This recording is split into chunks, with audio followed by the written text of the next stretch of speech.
নমস্কার বন্ধুরা, ডলি রন্ধনশালায় সবাইকে স্বাগত। আর আজকে তোমাদের সাথে শেয়ার করব কড়াই ভাপা ঢেঁড়স পোস্ত রেসিপি। এই রেসিপিটা বানাতে খুবই সোজা, মাত্র হাতে 10 মিনিট থাকলেই কিন্তু খুব সহজে এই রেসিপিটা বানিয়ে নিতে পারবে। রেসিপিটা শেষ পর্যন্ত দেখার জন্য তোমাদের কাছে আমার অনুরোধ রইল। আর রেসিপিটা স্কিপ করে কেউ দেখো না, তাহলে আমি যে মশলাগুলো শেষ পর্যন্ত রান্নাতে দিয়েছি সেটা একটাও মিস হয়ে গেলে তাহলে রান্নাটা খেতে ভালো লাগবে না। এখানে আমি রান্নার জন্য 200 গ্রাম পরিমাণ ঢেঁড়স নিয়েছি।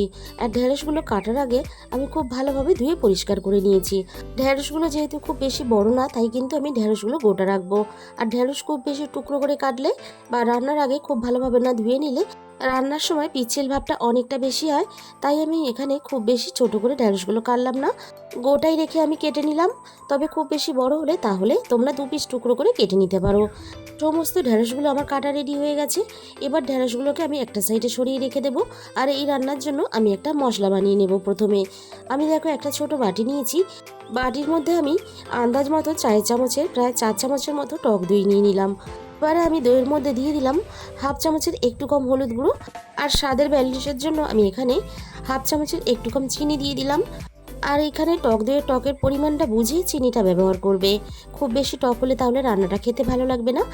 আর আমি সুন্দর রান্নাতে কালার আসার জন্য হাফ চামচের মতো কাশ্মীরি লঙ্কার গুঁড়ো দিয়ে দিলাম। আর দিয়ে দিলাম আমি এখানে হাফ চামচ পরিমাণ ঝাল লঙ্কার গুঁড়ো। ঝালের পরিমাণটা অবশ্যই নিজেদের স্বাদ মতো ব্যবহার করবে। আর এখানে দিয়ে দিলাম হাফ চামচের মতো ধনে গুঁড়ো। এবার আমি টক দইয়ের সাথে সমস্ত মশলা খুব ভালোভাবে ফেটিয়ে রেডি করে নেব।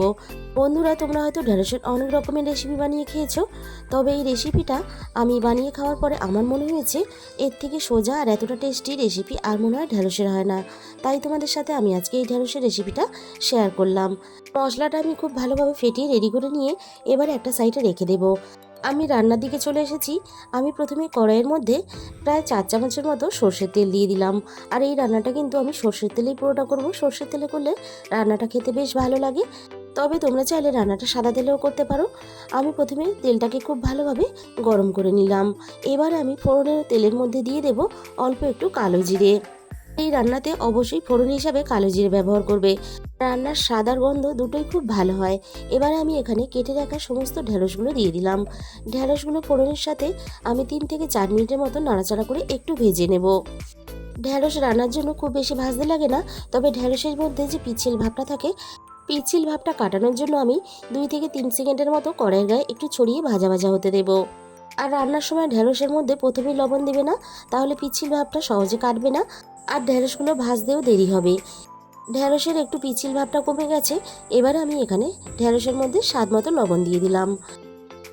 এবার আমি লবণ দিয়ে ঢেঁড়সগুলোকে একটু নাড়াচাড়া করে ভেজে নেব। তবে খুব বেশি কিন্তু ভাজবো না, তাহলে ঢেঁড়সের স্বাদটা নষ্ট হয়ে যাবে। আর বন্ধুরা, ঢেঁড়সের এই রেসিপিটা অবশ্যই বাড়িতে একবার ট্রাই করে দেখবে। এত কম সময় আর সহজ পদ্ধতিতে রান্না করলে ঢেঁড়সের যে এতটা স্বাদ হয়, তোমরা কিন্তু না বানালে বুঝতে পারবে না। আর এই রেসিপিটা বানিয়ে তোমরা গরম ভাতের সাথে, রুটি, লুচি, পরোটা সব কিছুর সাথেই কিন্তু খেতে পারবে। ঢেঁড়সগুলো দেখো আমি একটু নাড়াচাড়া করে ভেজে নিলাম। এর থেকে আমি আর বেশি ভাজবো না। টক দইয়ের সাথে যে মশলাটা আমি রেডি করে রেখেছিলাম, সেই মশলাটা ঢেঁড়সের মধ্যে দিয়ে দিলাম। এবারে আমি এখানে ওই মশলার বাটি ধোয়া 1 বাটি পরিমাণ জল আমি এখানে দিয়ে দিলাম। আর এই রান্নাতে মশলা আলাদা করে কোনো রকমভাবে কষাতে লাগে না। 3 থেকে 4 মিনিটের মতন আমি মশলাটা সব কিছুর সাথে নাড়াচাড়া করে খুব ভালোভাবে মিশিয়ে দেব। আর তোমাদের হাতের কাছে যদি টক দই না থাকে, একই পদ্ধতিতে মশলাটা দিয়ে রান্না করবে। শুধুমাত্র রান্নার শেষে নিজেদের স্বাদ মতো অল্প একটু পাতিলেবুর রস ব্যবহার করবে। আর এই রান্নাটা কিন্তু খুব বেশি একেবারে ঝোলঝোল করবে না, তাহলে খেতে ভালো লাগবে না। রান্নাটা একটু গামাখা মাখা হলে তবেই কিন্তু খেতে ভালো লাগবে। আর দেখো, গ্রেভিটা ফুটে ওঠার সাথে সাথেই সুন্দর একটা রান্নাতে কালার চলে এসেছে। এবার আমি ঢেঁড়সগুলো খুব ভালোভাবে সিদ্ধ হওয়ার জন্য এখানে 10 মিনিটের জন্য ঢাকা দিয়ে দিলাম। 10 মিনিট পরে আমি কড়াই থেকে ঢাকাটাকে সরিয়ে নিলাম। এবার আমি তোমাদের খুব কাছে থেকে দেখিয়ে দেব। দেখো রান্নার কালারটা কতটা সুন্দর এসেছে। সবসময় যে মশলা খুব ভালোভাবে কষিয়ে রান্না করলে তবেই যে রান্নার কালার ভালো আসে আর রান্নার স্বাদ ভালো হয় তা কিন্তু নয়। এইভাবে তোমরা রান্না করে দেখো, অসাধারণ খেতে লাগে। আমি এখানে দেখো 2 চামচ পরিমাণ পোস্ত আগে থেকে বেটে রেখেছিলাম। এবার আমি পোস্ত বাটাটা রান্নার মধ্যে দিয়ে দিলাম। আর রান্নাতে পোস্তর পরিমাণটা অবশ্যই নিজেদের মতন করে ব্যবহার করবে। পোস্তটা সব কিছুর সাথে খুব ভালোভাবে নাড়াচাড়া করে আমি মিশিয়ে দিলাম। আর পোস্তটা রান্নার মধ্যে দেওয়ার পরে মিনিট 5-এর মতন আমি রান্নাটা করে নেব। খুব বেশিক্ষণ রান্না করব না, তাহলে পোস্তর স্বাদটা নষ্ট হয়ে যাবে। আর অবশ্যই এই রেসিপিটা বাড়িতে একবার হলেও তোমরা ট্রাই করে দেখো। বাড়ির ছোট থেকে বড় সবাই কিন্তু খেতে পছন্দ করবে। আর দেখো, খুব সহজেই কিন্তু আমাদের রেডি হয়ে গেল কড়াই ভাপা ঢেঁড়স পোস্ত রেসিপি। এবার আমি তোমাদের খুব কাছে থেকে দেখিয়ে দেবো। দেখো রান্নাটা দেখতে কতটা লোভনীয় হয়েছে। তাহলে বন্ধুরা, আজকের এই রেসিপিটা ভালো লাগলে প্লিজ একটা ভিডিওতে লাইক করে দিও, আর নিজেদের বন্ধুদের মধ্যে প্রচুর প্রচুর শেয়ার করো। আর যে সমস্ত বন্ধুরা এখনও পর্যন্ত আমার চ্যানেলটাকে সাবস্ক্রাইব করোনি, এরকম নতুন নতুন রেসিপি পেতে অবশ্যই আমার চ্যানেলটাকে সাবস্ক্রাইব করে পাশে থাকা বেল আইকনটা অন করে দিও। তাহলে আমি যখনই কোনো নতুন রেসিপি আপলোড করব, সবার আগে তোমার কাছে পৌঁছে যাবে। তোমাদের মূল্যবান সময় দিয়ে রেসিপিটা শেষ পর্যন্ত দেখার জন্য অসংখ্য ধন্যবাদ।